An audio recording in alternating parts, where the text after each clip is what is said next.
Bwana, mambo vipi mwanamichezo? Karibu tena tukazungumze michezo na mwanamichezo wako Andrew Nehemia, kila siku na kuletea taarifa za kimichezo, tukidunda hapa na pale nikikutaarifu habari kubwa ambazo zinazojiri hapa nchini Tanzania lakini nje ya mipaka ya nchi ya Tanzania. Kama hivyo ada kawaida, tumeona taarifa ya rais wa klabu ya Young Africans ambaye ameteuliwa na FIFA kuwa mjumbe wa mashindano yote ya vilabu vya wanaume duniani. Nafasi hiyo inaleta majukumu makubwa, na unaweza kujiuliza kwamba ni majukumu gani ambayo rais wa Young Africans Engineer Hersi ataenda kuyafanya. Kubwa zaidi ni kuwasilisha sauti za vilabu vya Afrika, majimbo ya chini ya nguvu kwenye ngazi ya FIFA, lakini vile vile kuhusika katika maamuzi ya sera, yani policy making, na kujihusisha na mashirika ya CAF na shirikisho la nchi kuweza kuratibu matumizi ya rasilimali ya fedha na kuhakikisha klabu zinatimiza vigezo na taratibu za mashindano ya FIFA,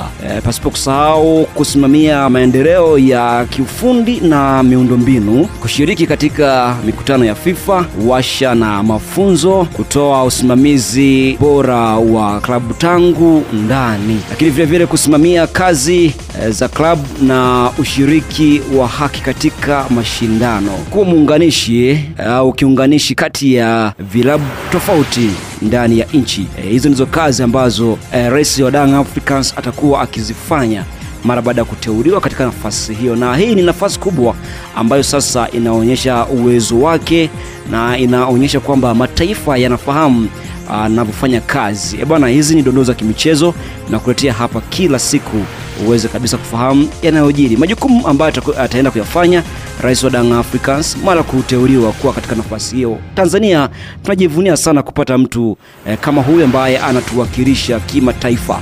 Bwana, mimi naitwa Andrew Nehemia, usahau kutufuatia kila siku.